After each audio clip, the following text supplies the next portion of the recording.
The ship's company brought with it the full might and splendour of the senior service.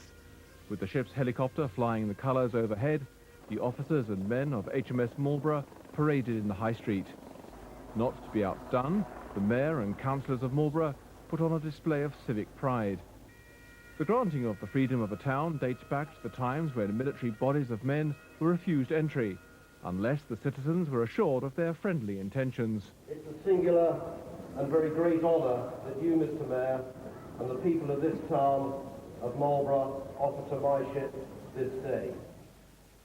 The Freedom Scroll was presented inside a case made in oak from the estate of the present Duke and Duchess of Marlborough. As you know, the ship is named after the first Duke of Marlborough, but he, of course, took his title from this town, so as far as I'm concerned, the link is very firmly there between ship and town. Captain Rodley says his Type 23 frigate is equipped for any conflict. She carries a helicopter which can launch torpedoes again against submarines, or the Sea Skewer missile system, which the helicopter would deploy against surface targets.